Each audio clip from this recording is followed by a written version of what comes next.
You guys can just hit it and I'll put the ping out. Again, sorry for the interruption. I think it's me that's got my times wrong, so my bad on that. But I don't know if you guys want to recap. You don't have to do it for the sake of the recording, but somebody, I think it was Lee, said that you hadn't been talking for too long, so maybe it's not too big a deal to recap. Mind recapping it like a few sentences? Yeah, you guys do it however you want to do it. That's cool with me. Let's see. I think we're basically trying to figure out because the statement that sorry, how do you say your name? Is it Conan or Connann? And like Conan the Barbarian, but I have to Or end long story. Well, my interlocutor's position was that veganism or non-veganism is amoral, and so I was just digging into that to figure out what exactly he means when he's saying amoral. So we cleared up a few definitions, and we do agree on most things as far as the definitions go. We were getting a little bit into it as far as what I mean when I say what whether or not a statement is moral or not. I'm still not clear on what he means when he says a statement is moral or not, and we're just kind of fleshing out some of the details and figuring that out. So does that sound about right to you? Okay, so I will vote for recap and to clarify what I'm saying. I will again explain my morality, but a bit more basically. Uh, so I believe that morality is an observable human trait. Observable human trait. So I can see people acting morally or in accordance with what is colloquially known as morality. I believe that a lot of people throughout history notice the same thing and try to explain it and to say because everybody has their own different view of how morality should work because well people have different views and different feelings on everything but I believe that everything that was done like uh, that morality is come from God, that it is based on virtue, that whatever philosopher said was all basically came to an end with theory of evolution. And I believe that morality, like every other human trait, is evolutionary in nature. And if it is evolutionary in nature, it should serve to give you an evolutionary edge. And it can only give you an evolutionary edge uh, if it promotes your survival and reproduction. So, uh, I believe that it does that by uh, addressing and governing in-group behavior because people have ability to cause unpreventable harm to other humans. So humans have unique in observable animal kingdom ability to cause unpreventable harm to other humans because even the strongest human can kill, even the weakest human with use of weapons can kill and can it could have killed for a very very very long time the strongest member of the group. And for that reason, to keep both of them safe, morality evolved. And morality, and we have this innate feeling for right, what we call right and wrong. What I don't want to use, I don't like to use that word. I say moral and immoral, uh, uh, ingrained in us through generations and generations of uh, selection. And of course, as it's a feeling, it needs to have rationalization. I call that rationalization a social contract, which is which is inherent also to every human. I believe that I'm a bit clear now.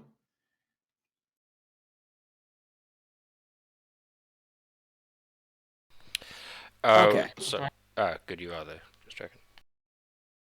Oh, so it seems to me like you're positing a moral naturalist sort of view where you're saying that whatever is in our evolutionary advantage is what would be morally advantageous. Is that correct? No, I don't have any that you should act this way. I'm simply trying to explain how I believe morality works. I don't believe that Right. morality um, uh, gives what ought to be, or I believe that morality is uh, a narrow, much more narrow than what people generally consider morality to be. Yeah, to clarify, I didn't mean when you give a moral statement that you are trying to cross the is ought gap. What I was trying to say is that when you were saying an action is moral, does that mean to you that it is most evolutionary advantageous? Uh, no, look, I believe morality it does not in. I don't believe that morality concerns only the decrease of you. So it is only concerned with you decreasing the evolutionary likelihood of survival and reproduction of your group mates. That is what morality was evolved to solve. Because what is also often bunched in with morality is law of mutual aid, which is far older and which can also be interspecies thing. Uh, Even that can also be observed, which is the you in giving aid to a group. So you give aid to a group by that giving bigger chances of survival and reproduction to your group mates, which doesn't necessarily need to be your own species. Uh, but I believe that morality is only concerned with decreasing the likelihood of survival and reproduction.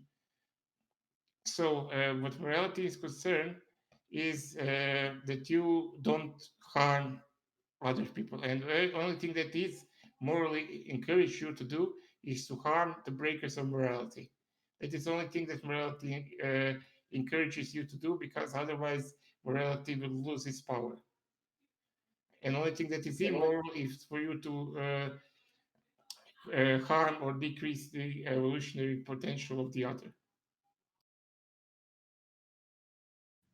So you gave a pretty long answer, but and you didn't quite answer yes or no to my question, but it seems like your answer was leaning towards yes. Would that be an accurate representation?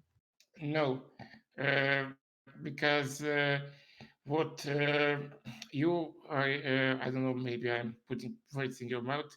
What you are implying that we should always do what is evolutionary the most advantageous. Sorry, I don't. I don't mean to interrupt you, but I didn't use the word should, and I'm definitely not positing that. I wasn't trying to cross the is odd gap. I thought I made that clear earlier. I just wanted to make to clarify again. Sorry, okay, can you repeat your question again then? Well, sure, sure. I'm just trying to figure out when you say, an action is moral, or you are talking about morality, like what is it exactly that you're talking about? What is it specifically that you're talking about? And what does it mean when you say something is moral or immoral? And it seems like what you're saying is because you said the only way that you could take an action immoral. Just a moment ago, you said something. If I remember correctly, it was along the lines of, excuse me, it was along the lines of you can only make an immoral action if it causes evolutionary disadvantage to either you or your group in group species in an evolutionary context. Yeah, And that to not you, just yours group mate. yeah, your group mates, exactly. And so that to me seems like the answer to my question would have been yes, which was when you're saying something is moral or immoral, you're talking about specifically whether or not what that means is whether or not it is evolutionary advantageous or not? Yes. So Okay. morality developed for a very specific purpose, and if it's uh, in alignment with that purpose, then it concerns morality. And the reason that, for example, if we were to cause any harm to our own species, that would be immoral is because it would be an evolutionary disadvantage to us. And we could go over the various reasons, but I think it's kind of obvious. Yes. Okay, well, that's fine. I mean, when I'm saying that an action is moral or immoral, I'm saying something different. And so we're just using different words to say different things. But I don't necessarily see a place where we're disagreeing yet with respect to that. Let me see here. You did say a few things that I thought were kind of curious. So let me go back and look at a couple notes and see if I can dig in a little deeper on some of the stuff you said.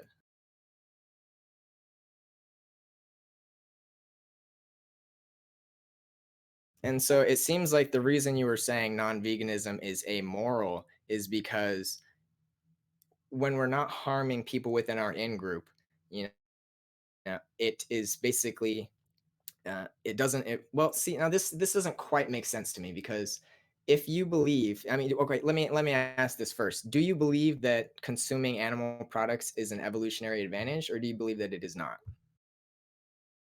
Well, it certainly was at one time, but now Sure, for sure, but most right now, time it's irrelevant.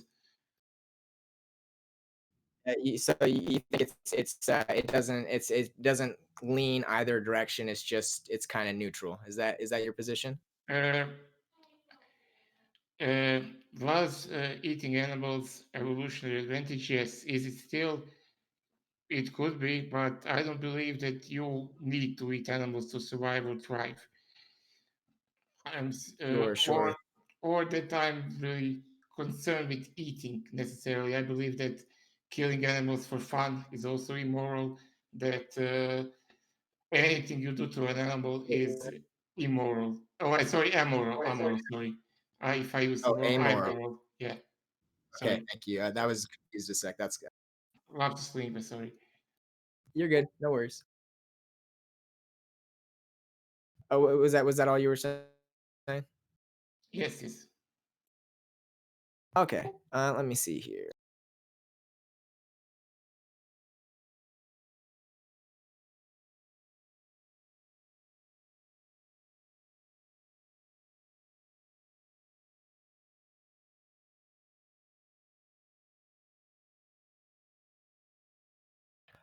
You did say something strange earlier that I really had no idea what you were talking about. So I'm actually just curious. Let me see. What was the language you used specifically? You were saying something about values spreading from a single source and like a primordial like genesis of like morality or something like that. Do you remember that? Well, yes. How I came to this conclusion was that and this sense, my sense of morality, is that I was looking for, uh, well, ethics. When I say ethics, I think the moral values the society enforces, which it doesn't necessarily align with evolutionary morality in every aspect. So I scanned or looked in every available culture and ethical system that was available to me, and there were quite a few. And I came to the conclusion that that morality is much more narrower because I was able to explain a lot of others ethical norms in different evolutionary with different evolutionary trait and purposes. So let's say, for instance, divorce in many cultures is considered unethical, but that doesn't stand from morality. That stands from your necessity to have procreate your own genes and not spend your resources on other person's genes. That is the purpose of, for instance, marriage. But that doesn't mean that divorce or everything is immoral. It doesn't have it. It's just unethical because that part comes from other evolutionary traits which society enforces. Uh, but morality is much more narrow. It basically just means of hurting and reducing the other's evolutionary advantage. So others' ability to survive and procreate. Okay. I know this is a slight tangent a bit, but it does circle around. I'm just curious, based on what you said, would you consider yourself an antinatalist or not? Uh, uh, I'm not sure. Do you know what antinatalism is? Uh, uh, uh, Explain, please, so we can all be on the same page. Yeah, that's fine. So is to the best of my knowledge, antinatalism is a position. There's various different spectrums of opinions which might fall under the category of antinatalism, but I think as a general heuristic, it's fair to say that antinatalists believe that we are better off not birthing any more humans because Oh I yeah, think that's what I expected. No, I don't. Uh, when I say morality, I have, as I said, I have very narrow what is morality. When the people ask me how they should live, I would say that I'm a pure hedonist.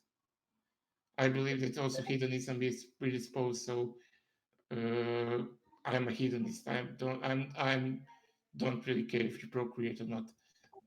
well, the reason I asked this is because you were talking about evolutionary advantage, and I think a lot of people agree that we have an issue with overpopulation as far as humans go, at least with respect to the way that these populations that are living. Most of the time, there's no restrictions on how many resources can be used, and we do tend to use a lot of them, and it's only increasing at a relatively exponential rate. Considering our past evolutionary history. And so, all these things considered, it does look like we're in. I forget what the exact term is, but biologists they talk about this phenomenon where, and it happens at various times in nature, where basically, for example, a predator for whatever reason disappears, or there's just an abundance of food for some reason, and so a species will suddenly be able to propagate like way more than they would normally be able to. But then once they populate to a certain size, they basically cannot sustain themselves at that size any longer, and so they end up basically taking large evolutionary hits, and a lot of them will end up starving off, and many times they end up in worse situations. And so that's the reason I was asking about antinatalism in the first place, is because a lot of people would posit that it is an evolutionary advantage to not procreate. And so I was just curious if that was, because it sounded like that was something you might agree with based on what you were saying, but it wasn't clear, so I just thought I'd check. Well, they could say that, but uh, anti-nihilism is definitely not evolutionary trait. I'm not talking. I'm just talking about evolutionary traits. I don't think that you should do what is most evolutionarily uh, beneficial. I just think that you have traits that govern your behavior. I'm not, again, not doing should. I what is. And very interesting that you said overpopulation. Yeah, I don't care. Uh, Scarcity of resources existed since forever in every species, and it will just cause stronger competition. I don't have any problem with uh, people starving to death if they don't have access to resources. It is their own problem. That is first thing. Second thing is I believe that overpopulation has some much more subtle uh, consequences. First of all, behavioral think. Do you know what behavioral think is? Behavioral think? Think, behavioral think. I don't believe so. Well, that is, it was experiment conducted, I believe, in 70s on mice. They took mice and they put them in a cage and they were given ample resources to have to house the population of, well, I believe, 1,000 individuals, and no, and every single population they repeated uh, this experiment several times. Every single no population ever came close to 1,000. To the population cap to 1,000 because of close proximity they all basically went insane and every single population died off. Some individuals become extra violent, some individuals uh, indulge in excess grooming and shun breeding.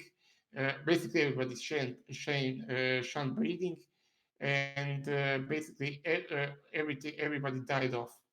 And I believe that that could be observed in beginning stages in human populations as well.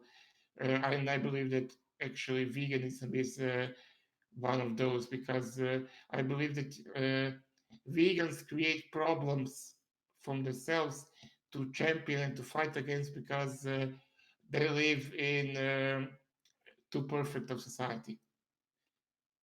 Of course, I cannot prove it, but that is one of my explanation for veganism. Second explanation is that vegans simply have too sensitive empathy, and they're and to great disdain for violence to greater than normal levels, and that is why they are so affected by animal suffering. Wait, sorry, could you repeat that last sentence again? Like I thought I was understanding, and then when you finished it, I actually was a little bit more confused. So sorry. Well, I believe that vegans take animal suffering too much to heart. Let's say in more simple terms, I believe that your empathy, which also has evolutionary purpose, uh, is misplaced and it's too sensitive, uh, and and your disdain for violence and your basically being shocked with violence is not specifically you, but I don't know what you why you were going vegan, but for majority of vegans they get too much shock from like seeing chicks being ground up, I don't know, cows artificially inseminated or things like that. I don't believe that there is any reason for you to be concerned with that. Yeah, well, I can see why you might say that, although I could easily think of various arguments that one might make in opposition. Although, I just one thing I know this is a little bit backtracking, and so we can come right back to this. But I was just curious because it was kind of bugging me that I didn't quite. When you say an evolutionary trait, like what exactly do you mean by that? Like what is and is not an evolutionary trait on your view?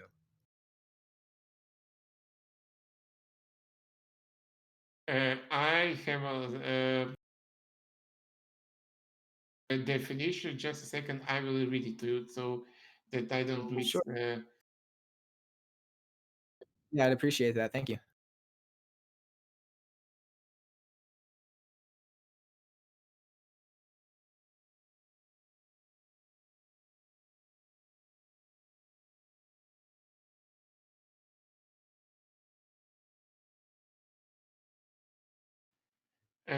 Okay, there are a few criteria that evolutionary biologists in general declare a trait as adaptations. First, the trait is variation of the earlier form. Second, the trait is hereditary through transmission of genes. And third, trait enhances probability of reproduction success.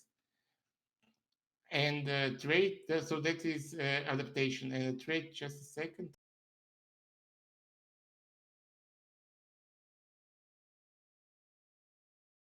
And you think that morality is an evolutionary trait? You said the one that evolves. Yes, I believe that it evolved uh, thousands and hundreds of thousands of years ago. Probably not even in Homo sapiens, but in some earlier, even probably before Homo erectus. So, but of course, we cannot, uh, or I specifically don't have information to say exactly at which point, because it is morality will be more observable from well observation, but of course we cannot. We have no records and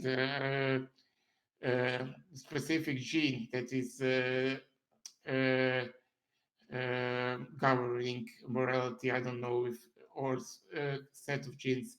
I don't know if they were discovered, but of course, everything I say is my speculation. But I believe that it exists because it is persisted through generations, and I believe that it is more than societal indoctrination, I believe, because even uh, children which were, uh, well, I won't say, but which there were several children that were found in violence, which still showed uh, those basic moral traits of not attacking and being violent to uh, other humans. So is trait kind of like a sort of behavior that leads to evolutionary success? Not trait is not only behavior traits. Your standing upright is evolutionary trait. Uh, Yeah. So either a behavior or an adaptation. Trait. I'm sorry. I'm trying to find the definition of trait. I did have it, but it's a long text that I saved. I need to spread a little more time. Not every trait becomes adaptation. There are certain traits that become adaptive. So Sure, sure. So that like a trait can be present in single individual, but it doesn't necessarily become adaptation. Adaptations are traits which have uh, those three characteristics that I mentioned before. So they are yeah, so genetic. I go ahead. No, you're fine. Were you saying something? No, I'm done. But I don't know if we maybe got a little bit of topic. Like maybe we should go back to more narrow discussion on veganism. Yeah, I'm fine. If you want to move on to something different, that's fine with me. I'm just a little bit confused where the how exactly it relates when you're saying if a moral action, like for example, something that is immoral is something that is going to be evolutionary disadvantage to either yourself or your group, whereas an amoral action is something that would be outside of that framework, which is why you would consider, for example, killing animals for for pleasure, an amoral action, given that it does not meet that criteria. It's not causing evolutionary harm to either you or your group. Uh, Sorry, I lost your train of thought. I think Yeah, that I was uh, kind of reiterating, but like it's like if you do want to move on, like I'm fine with that. Like that's cool. I think we should go back to, because we're losing people. We should go back to veganism. Uh, so yeah, I believe that there is no objective reason for anyone to go vegan. other than your own emotional distress being greater than benefit that you reap from killing animals. Wait, what? Say that sentence one more time. Well, I believe that there is no reason for you to go vegan other than uh, because your mental pain, anguish of killing animals is greater than benefit that you get from it. So, taste of meat is less valuable to you than the anguish you feel from hurting animals. That is only a reason that I believe people go vegan, and I believe that that should be corrected with exposure therapy. Well, that's definitely not why I went vegan. I don't see why we would believe or we would assume that that was the case for other vegans as well. Why would you Um, go? Why did you go vegan?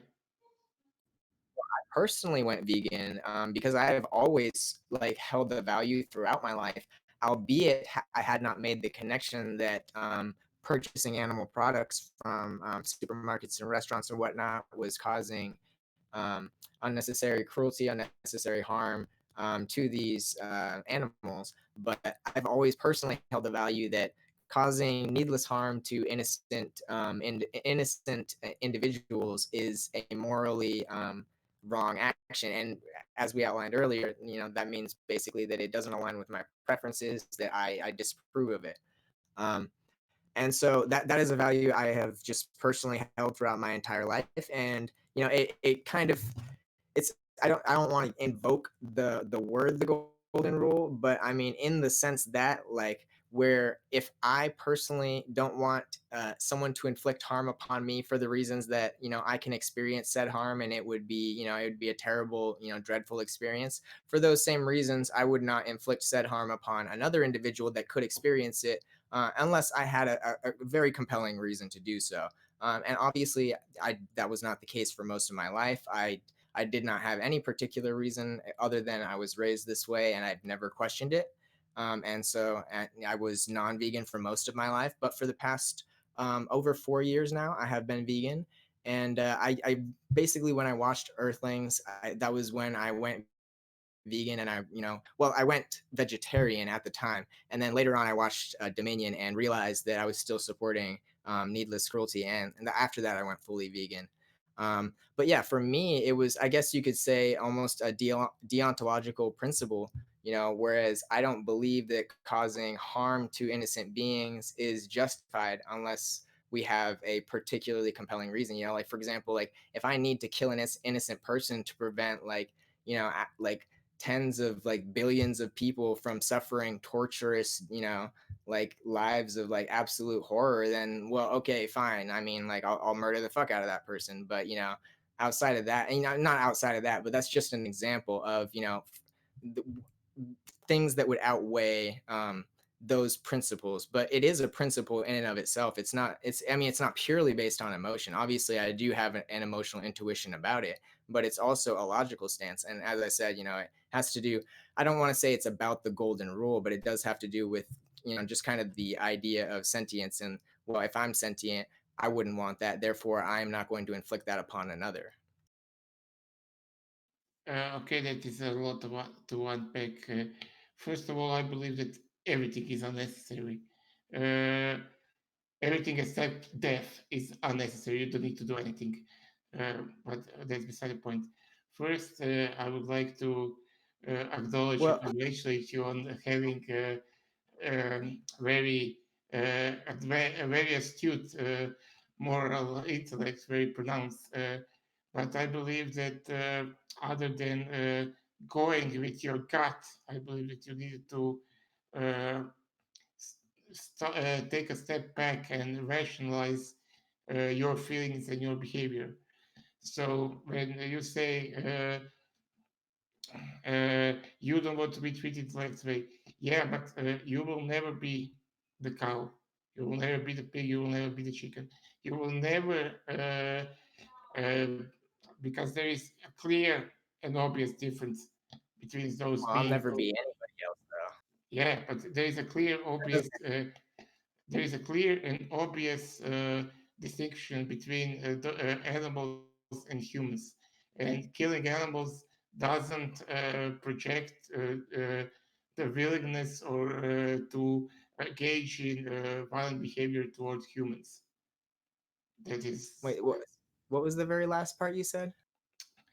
uh, the violence between towards animals, systematic violence at animals, doesn't imply willingness or doesn't put you in the doesn't demonstrate that that individuals that causes that violence is willing or that is willing or is intending to carry on violence against humans. Now you can say that well, psychopaths usually display that they torture small animals, blah blah. Uh, that is true, but many more people kill animals than they never kill humans. And Sure, sure. so when you see a human being killed by a human, then you can say that that human doesn't value human life. They are a danger to me. Uh, they don't uh, act morally. They broke morality. They are a danger. They can potentially lower my own uh, evolutionary chance of survival and reproduction. They are a threat. So you deal with that threat. But when somebody kills a pig, that it isn't a threat to you. So there is no Yeah, and reason for you. Uh, there is no reason for you to say treat others as you want to be treated because they are not. There are other others. there's no reason for you to treat others on your view, but yeah, I don't personally take the moral stance that you do. I understand that when you are saying deeming an action as being moral or not, you're judging it based on the evolutionary context and whether or not it's going to be an evolutionary disadvantage or an evolutionary advantage. However, on my behalf, I personally take a threshold deontic view where I basically have deontic principles that are outlined in my moral view. And then I do have a certain point where I am willing to, cross that deontic line in order to, avoid a certain outcome.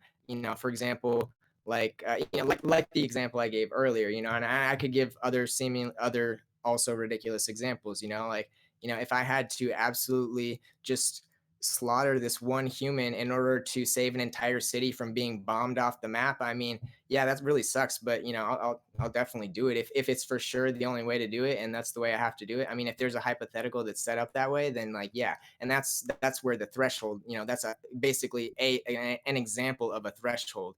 But the deontic principles, I mean, that's Yeah, different from I what am you're taking. familiar with threshold and the ontologies. That is what Ask Yourself promotes in Avi. Oh, Uh, sorry, say what about yourself? and Avi, Ask Yourself, and I believe Avi have that. They promote that view. Do you think that you killing that human is immoral? In case that you will save, let's say, entire universe, killing one innocent human which did not break the morality for you to save the entire universe, is that immoral act? Are you saying if I have to kill a person in order to save an entire universe worth of people, is that an immoral act? Yes. Will is you killing that person an immoral act? I would say no. I would say if you have to kill that person, even if they're innocent, in order to save an entire universe of people, that with a threshold that high, I would consider it immoral to not kill that person. Is well, from what I And of course, this understand, hypothetical is for certain, obviously. yes, of course. What from what I understand is morality. That is certainly a immoral act. It is immoral to steal a single cent of the richest man on the earth for to save the entire universe. So 1 cent, so 1 cent, uh, that is immoral for the entire universe because it doesn't really matter. The It's act itself is immoral. Yeah, that doesn't mean that I would not do it, but it is immoral. And I believe that okay. and I believe that that view that you have, that is normative view, that is prescriptive view. I believe that every It's not perspective, prescriptive because prescriptive. Okay, what do you mean when you say prescriptive? What does prescriptivism mean? What does it mean when you say that? perspective ethics studies on how we should act. I believe that every normative or perspective is the same thing. Ethics is basically useless mental masturbation. It has no purpose. It will get you no knowledge. People use normative ethics just to uh, justify the views that they have. There is no other reason for normative ethics, and that's why I Definitely don't. take Why that's why I don't hold normative views because there's basically stupid. There are every as is often said, every idiot has an opinion, and that opinion is meaningless. Well, So yeah, you can say it's meaningless, but that's not really interesting to me. I mean, when I'm discussing my normative ethics, what I'm doing is giving a more precise, a more intellectually specific and accurate representation of my values of basically how my moral uh, how do you call it, like analysis, I suppose, works out, and it allows it to become more accessible. And so in that way it's a communication tool, and that's the position I take. I mean, you don't have to agree, but well, I believe that study of morality needs to lead to understanding on how morality works. And I believe that you need to understand the reason behind every action. And being vegan is a proactive action. You need to proactively say, uh, and most, so I will eat this, I won't eat, let's say for now, of course, veganism is not only about food, but to simplify matters, I will not eat meat. That is a proactive decision that you make. And I believe that you need to understand every reasoning behind that decision making. And when people say that they are doing it for moral reasons, and every vegan is basically doing it for moral reasons, so they say they're doing it for moral reasons. I would like to point out that that is not how morality works. That I believe that I found the objective morality as it exists in the nature, in the wild, let's quote unquote, uh, and it is animals are not part of it. They simply are not. So uh, what some would what would be considered immoral action towards a human is amoral action towards the animal, because animals are, they have no moral value, they are not subject to morality. And I would love to somebody to point out other than I feel like they are and they should be. I don't see why they should be. There is no reason why they should be a moral, why they should have moral value. I mean, it just depends on how you assign moral value. Because I mean, like, if, for example, if you're assigning moral value the way that you describe yourself as assigning moral value, then I would agree with you that animals don't have moral value. But I don't take the moral naturalist objectivist stance that you're taking. I believe that morals are subjective. I believe that each individual decides, what morality means to them, and how that affects their behavior, how that affects their thinking. and because of that, we each take our own subjective stance. And that I think it's interesting that you are claiming that morality is objective. But if all that you're claiming when you say that is that the the action that is most evolutionary advantageous to us is the most moral, and that's what I mean when I say moral, well then that's fine. I mean, I don't there's nothing I disagree with there. Well, no, that's not what I'm saying. Not every action that you take, even if it's most evolutionary viable, proceeds to morality. Morality, as I said again, has only very narrow applications for which uh, uh, what which it evolved.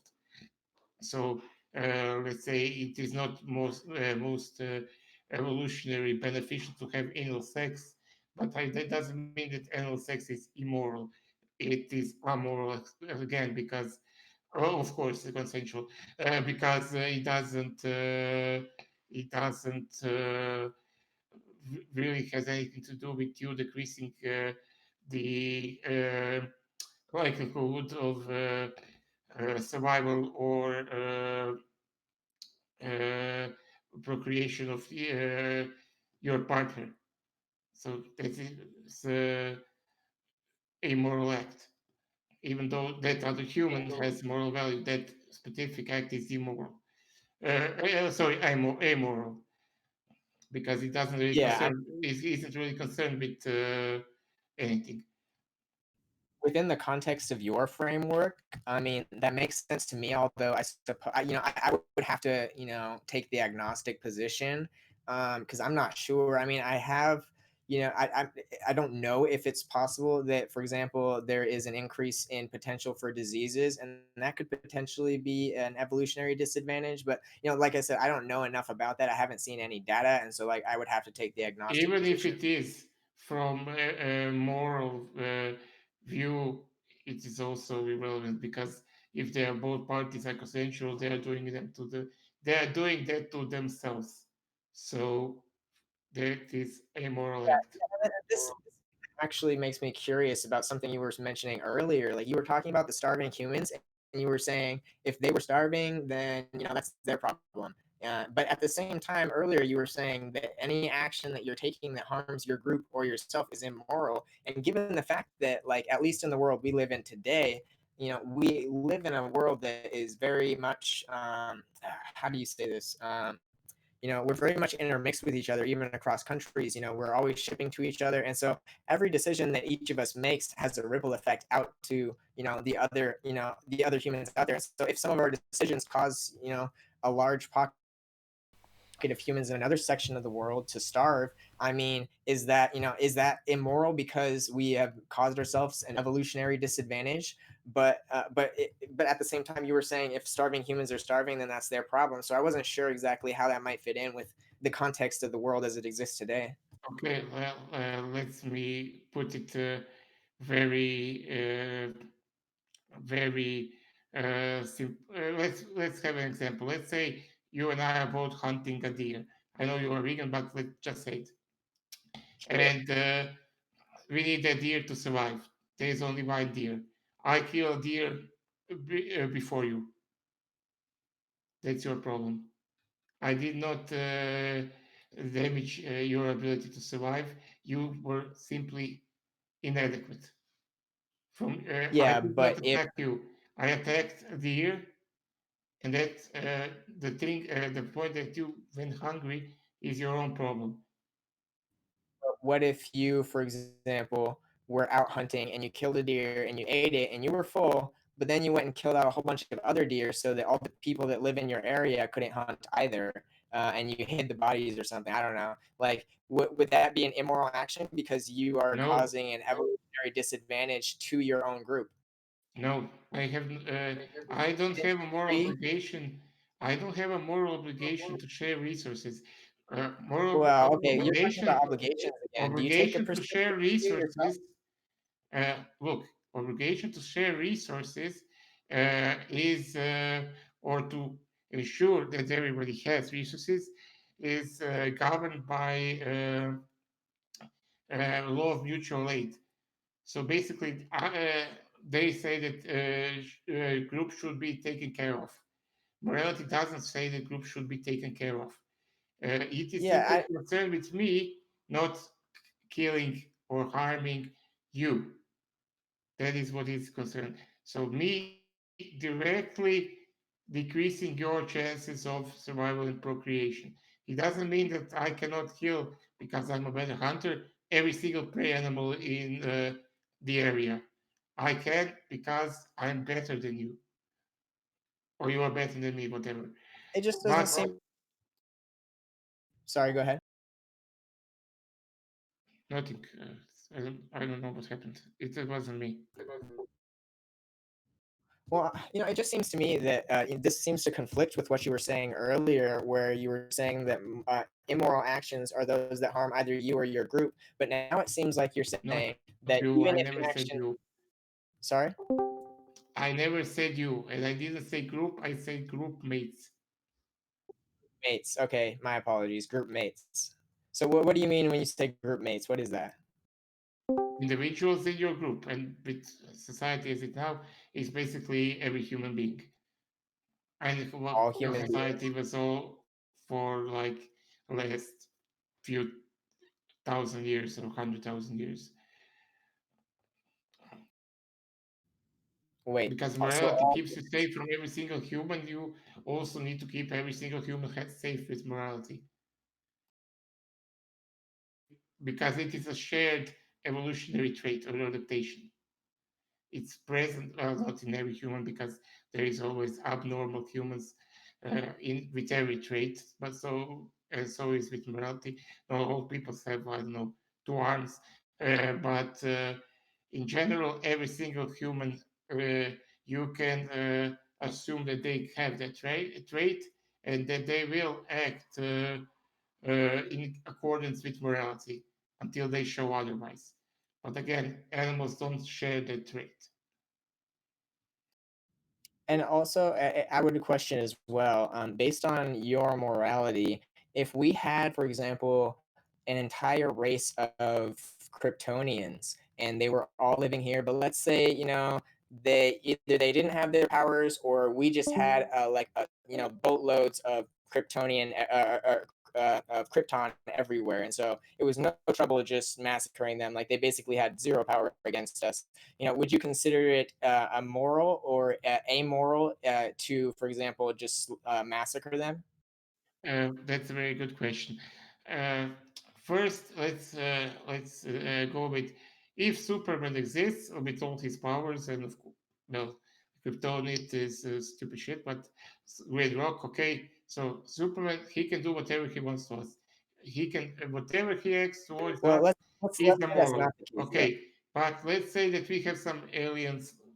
Let's not use Kryptonians for obvious. Let's just say Vulcans. Let's say we meet Vulcans, they are apparently the same power level, blah, blah. Uh, would it be immoral to wipe out Vulcans? That's a very good question. And I can speculate. I cannot give you the answer because, well, morality wasn't didn't involve in those circumstances. I believe personally, but I cannot say that is because I don't have any normative rules on morality. I am not saying how morality should be. I'm saying how it is. Uh, I believe that because of our similar power levels, that we would at least in first extend to them moral consideration because they have ability to cause unpreventable damage to us as do we to them. We are on basic on same power level, and it would be beneficial for both of us to act morally, and both of us would need protection of morality. Sure, sure. I guess maybe I should have specified a little more clearly. We did stray a little bit away from my hypothetical, but it seems to me that based on your moral values, like if we had, not actual Kryptonians, but let's say people that were just like Kryptonians, and we had these special rocks that made them all weak and stuff, and so because of that, they had no power over us. But other than that, they walked around, they talked, they looked like humans. Is it amoral on your view to massacre them or do whatever we want to them, kill them for pleasure because it's not an evolutionary disadvantage to us? From my from my knowledge of DC Comics, Kryptonians in presence of Krypton or whatever the rock Right. is So made there, of so is like basically let's say same as humans. So, but yeah, if so we like find they're something like the humans, same, but they're just so weak that they have no power, basically. You know what I mean? yes, but if they have no power, but they're usually portrayed same as humans with like ordinary humans. But let's say we find uh, let's say alien species X with which looks exactly like humans, talk like humans, uh, but are on the power level and including most important mental power of let's say pigs, for example. Then yes, they will be immoral. Of course, they will be Sorry, you amoral, said aim. amoral, amoral. Gotcha. But of Okay. course, it would provoke much stronger reaction because we are programmed to have stronger reactions towards things that are similar to us for obvious reasons. But Totally. from logical and rationalization of morality, there would be no reason to extend morality to them, Okay. even though we would have a stronger reaction than if we found aliens that look like, I don't know, amoebas. That makes sense to me, and it seems to comport with what I understand about your view. So Yeah, let me see. I believe that now that we examined my view very detailedly, we should examine your view with a bit more scrutiny. Uh, can you, do you think that you have ability to convince me that threshold, the tolerism, sorry, whatever you said, uh, is the correct answer and that I should follow it? That that is, Sorry, that that is actually, can you convince me that I should go vegan? I have no idea. Try. Okay. Well, I think some of the more compelling reasons to go vegan would be there are health advantages to going vegan, and so Irrelevant. You can be same amount of health as on many others prescriptive and restrictive diets like Mediterranean diet, new Nordic diet, and besides the point, I don't need to be healthy if I don't want to. So health is yeah, irrelevant. if you don't value your health, then that's not going to be a reason that's going to compel you. Even if I value my health, that is not the only option that I have. The only option. What do you mean by that? Well, there is also, as I said, Mediterranean diet. There is new Nordic diet. There are many other prescriptive and restrictive diets other than vegan diet that will net you the same health benefits. Well, I guess we could go back and forth on, whether or not the benefits are the same. But yeah, I agree that if, for example, you were to switch to a Mediterranean diet, you could expect similar results to a vegan diet, most likely, depending on how you were doing that diet. However, it is true that if we're looking at studies that compare how those in a Mediterranean diet perform, the ones that at least, I could go and hunt down these studies if you really like, but I do recall when I was reading them that those that were having Mediterranean diets, the ones that ate more plant based did have better health outcomes than the gradient of the ones who ate the most animal based within the Mediterranean diet. Again, it is irrelevant. If I eat one egg a year, I am not vegan. And beside the point, even if I eat vegan diet, I can go out and shoot animals for fun, and I'm not vegan. That's absolutely correct. But if you don't personally value animals from a moral standpoint, then I don't see any way to convince you. Particular, I mean, obviously, I mean, if that's something you're just gonna, personally, subjectively choose not to value, then it's just not something you're going to value. Well, it's not what I value. It's what, as I said, I don't believe in Yeah, subjective morality. Objective morality doesn't have, morality. and the only thing that I value is my own personal enjoyment. And I believe that the only thing that you value is your own personal enjoyment.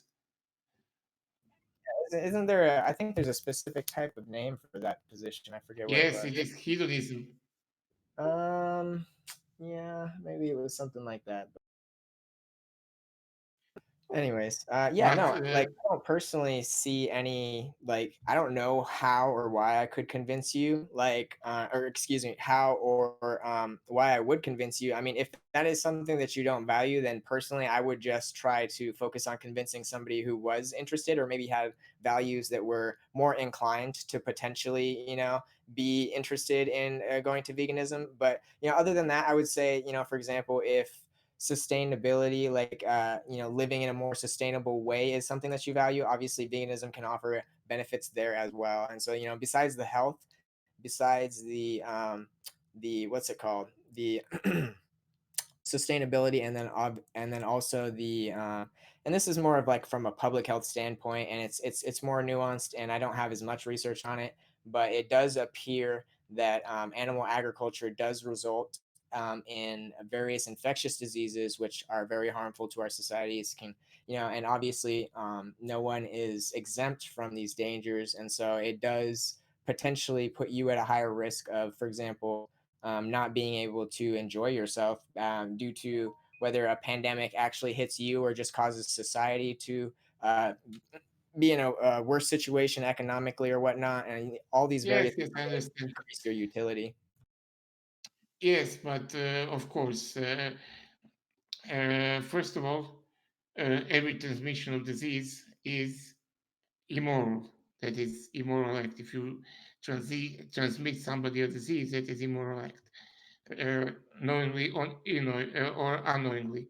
That's first thing. Second thing is there is many dangerous things that we do that vegans don't consider immoral. Let's say driving. Driving kills a lot of people, and nobody claims that it is immoral to drive a car. And That's true. yeah, so basically, it is the same with animal agriculture.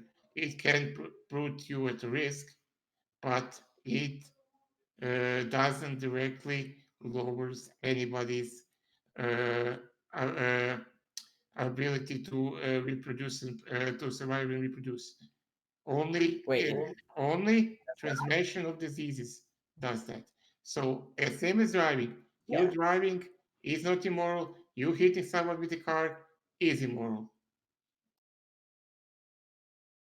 Okay, so you're saying that, so if we are, for example, farming chickens and this creates various diseases that end up contracting and spreading in a pandemic fashion, the actual contracting of the disease, the actual transmission of the disease is immoral, but choosing to participate in the acts which cause the disease to become at a risk for pandemic potential and whatnot, that action is amoral. Is that correct? Yes, Okay, that seems like an interesting place to draw the line, but I suppose it's that's very your simple. prerogative. Same as car argument, same as gun argument, same as nuclear I power think argument. the car is pretty easy. I mean, the reason that most people would agree that cars are, not immoral is because it's almost impossible to exist in a modern day society without cars. And due to that, it's just not feasible to stop using cars, even though they do cause some harm. But on the other hand, there's many different benefits that might happen if we were to stop, for example, consuming chicken, even though the worst that can happen is, oh, I can't enjoy my chicken tender or whatever. As I said, everything is unnecessary. You don't need a car. You don't need to work I don't 50 believe miles from your home. You don't need to do that. You choose to do that. You don't Okay, need to do hi anything. guys. You okay? Like, apologies for butting in. I think it's the first time I've done it since you guys have been talking, but I wondered how long you wanted to go for, because I imagine there's a few people who want to ask questions. So, if you guys want to make some, like, I'm not forcing you to end it or anything. I'm not even trying to hurry you up, but I think there's some other people who want to ask both of you some questions. So, what do you Uh, guys want to do? How do you want to do it? I don't have a time limit. If we can make a Q&A break, and if we have anything to discuss later, we can discuss it further from my sake. Not from my sake, but from my point of view. Sure. I don't. We can take questions now, and if when we are done with that, we can continue from what I'm concerned. Para, how do you feel about that? What's your take?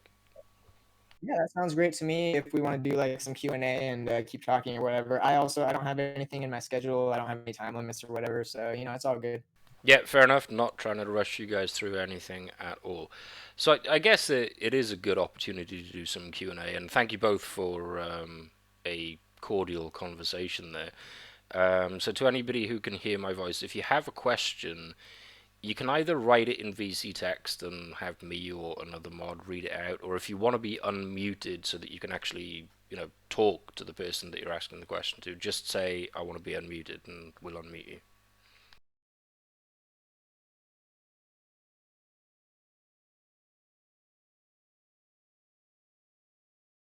Mm, Hi. I wanted to go over something that was said about zoonotic diseases in agriculture. I believe Paradigm, you made some claims about like, for example, the coronavirus pandemic, Not specifically, no. I was actually personally thinking of the 1918 pandemic, but the yeah, Spanish flu. correct. Yes. That did not start from agriculture. I do believe that we have reasonable evidence to presume that we have genetically traced the origins of the 1918 Spanish flu back to a chicken farm in Kansas. No, we actually don't know. So there's some I do. evidence I that agree. shows I agree. there's I yeah, think we have reasonable there's evidence.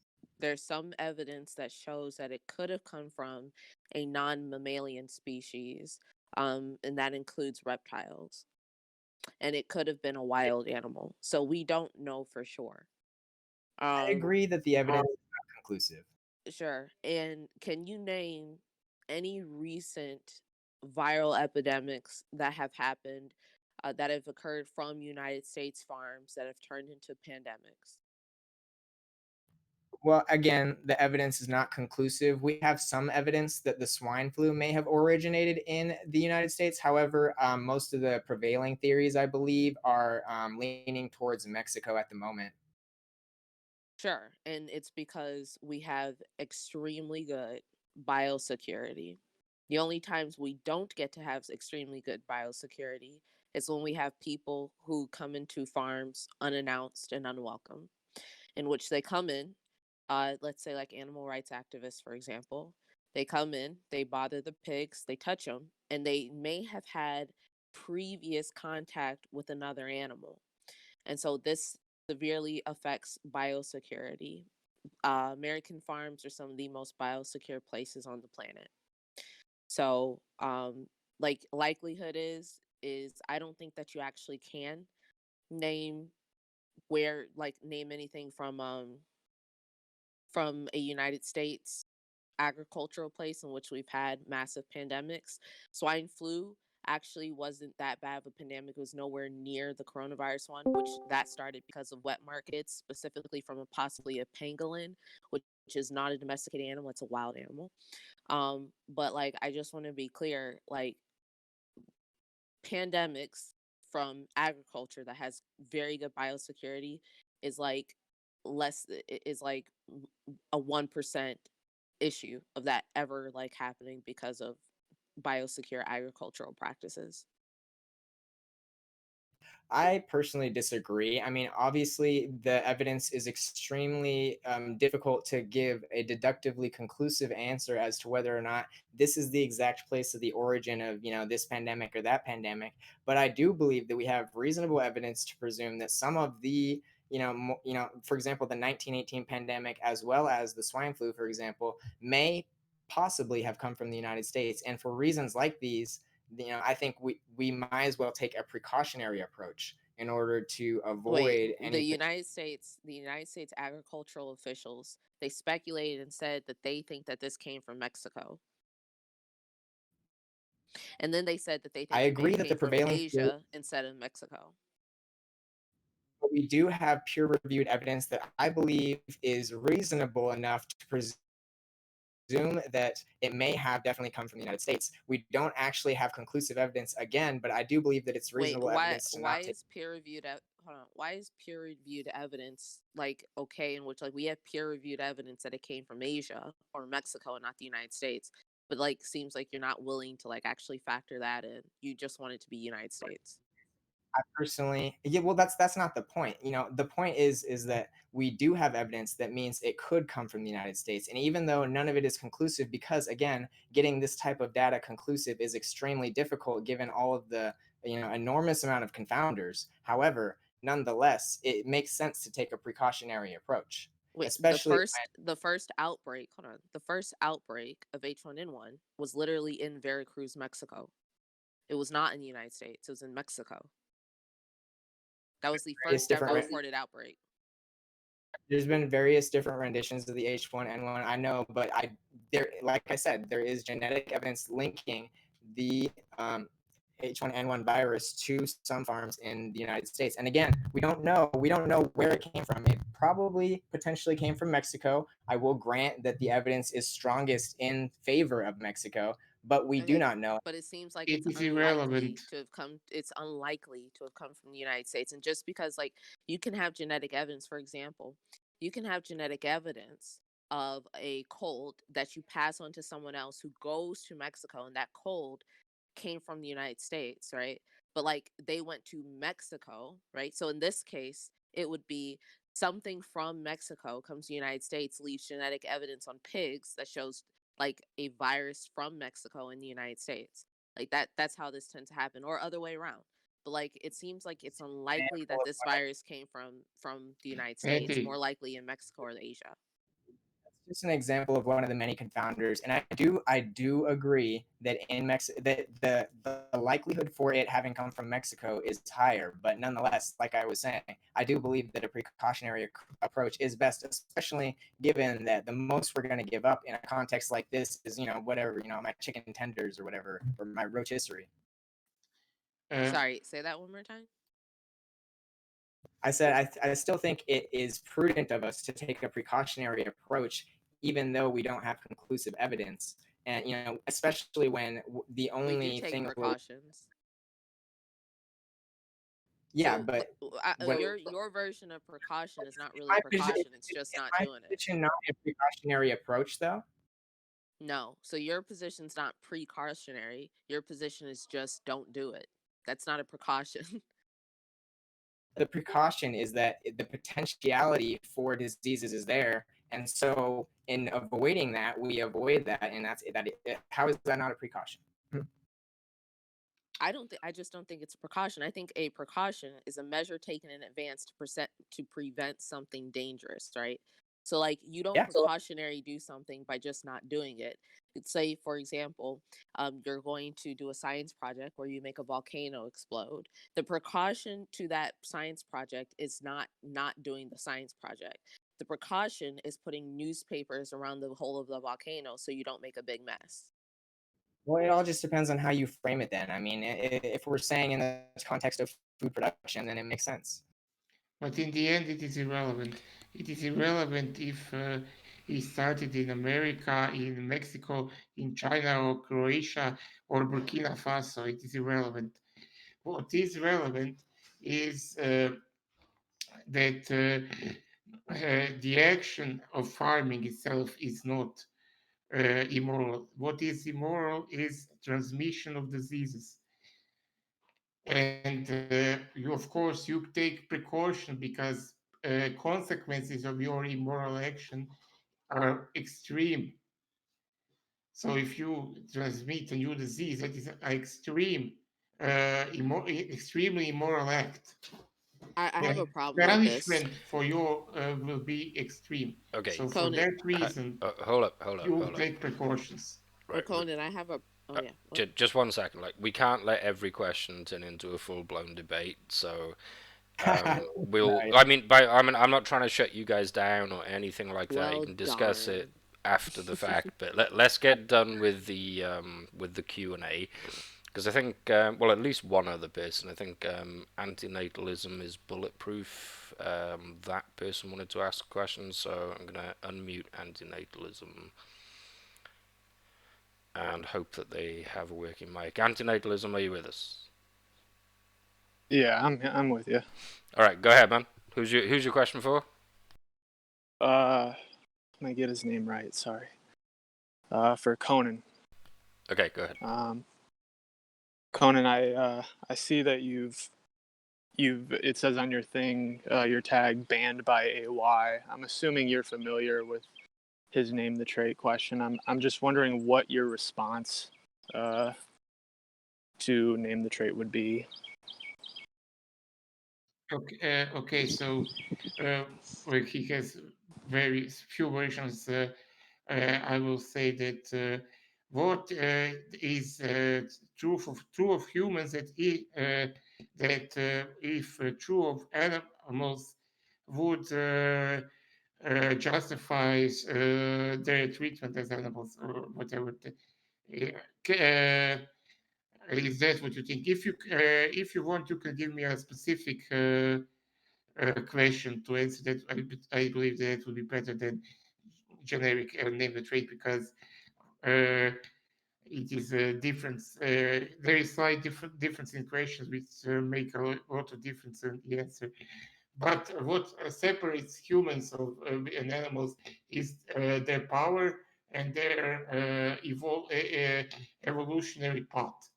So we took evolutionary part to develop morality, and it developed to concern humans because it needed to concern only humans. That's for first. And second one is power. Animals are not as powerful as humans. And because they are not as powerful as humans, they cannot enforce morality. And if they cannot enforce, thank you. Paradigm pointed made the question, so I will read it. What is that is true of animals that, if true of humans, would justify treating them in the same way?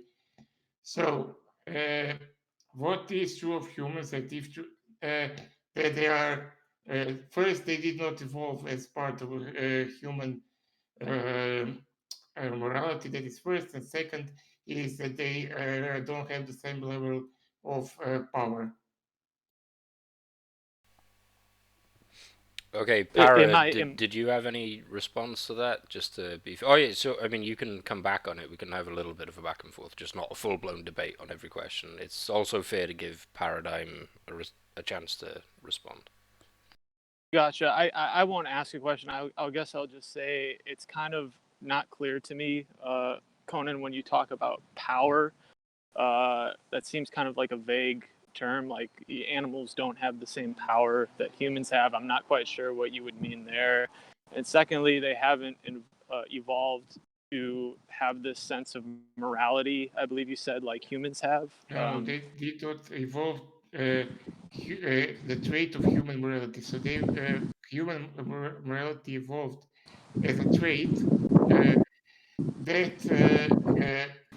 that was concerned and is concerned only with humans because it evolved especially to protect humans from other humans. That is its sole purpose. And when I say power, I mean the ability to cause unpreventable damage, physical damage. So, yes, a bear can kill humans, but it cannot do that uh, uh, in There can be taken 100% effective precautions, and bears as a species are far, far, far less powerful than humans. So yeah, bear can kill one humans, but one human can kill every single bear and all the bears. Okay, we'll let Paradigm respond to that, and then we'll go to any other questions if we have any. I'm not entirely sure that we do. Paradigm, did you have any input on that one?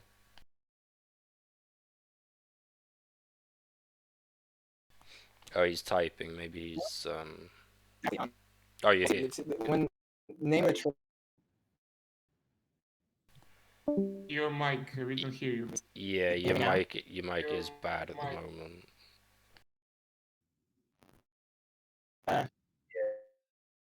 It's alright, man. Just take your time and get yourself back to a place where your mic works. Might be Wi-Fi or whatever the thing is.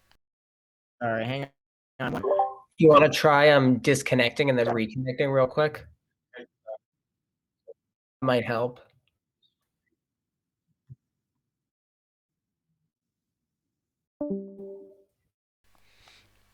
When he comes back in case I'm not here, he has to be unmuted again, right? So just so that mods know, because otherwise he'll be speaking and nobody can hear him. Right.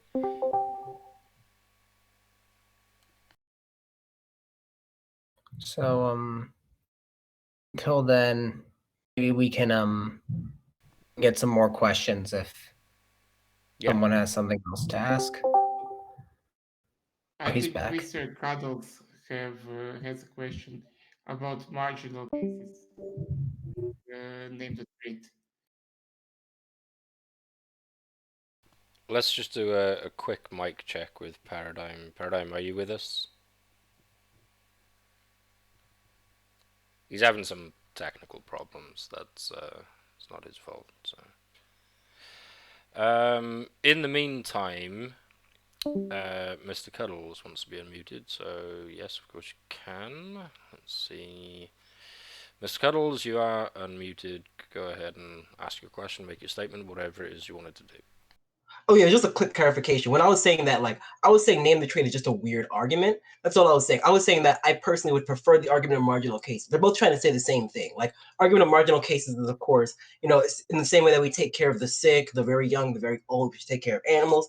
It's a fine argument. It's not like unbeatable, right? There's tons of like counter arguments. Like the broken chair analogy works. I was just saying personally, I don't like name the trait personally because I feel like and the way that it's used oftentimes is like some weird catch-all for veganism when it's only really supposed to be a consistency test.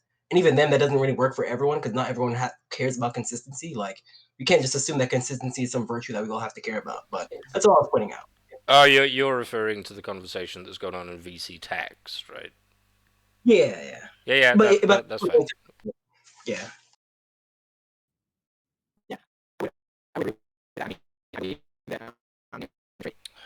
We can't. It's really bad. It's not gonna.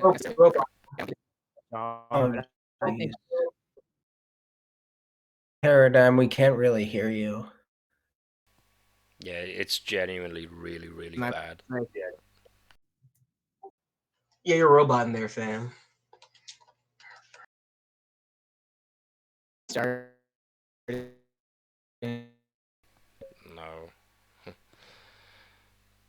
It's not good. It's really, really not good. Sure, it's not your fault or something. You're probably just like maybe in a bad area or whatever, but we honestly can't hear you. Well, I can't anyway.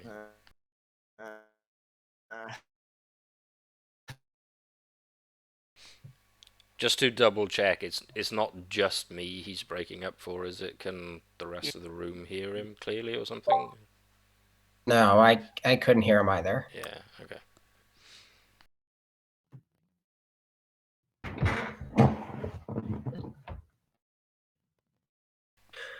Oh, we heard some shuffling. That was probably me. Oh, was it you? Yeah. So does I think what we'll do, I mean, like I've been recording this, so what I think I'll do is I'll stop the recording now, and then just everybody have at it, whatever it is that you want to do. So in closing, what I will say is thanks to Connann and Paradigm for having a really civil discussion. It was good to not have to actually moderate the conversation in any way. That was great. You're both obviously welcome back here whenever you want. I'll stop the recording. That's not to stop the discussion. Just I'll just stop the recording. So thank you both, and everybody, yeah, just have at it, I guess. Yeah. Just a quick side note. I think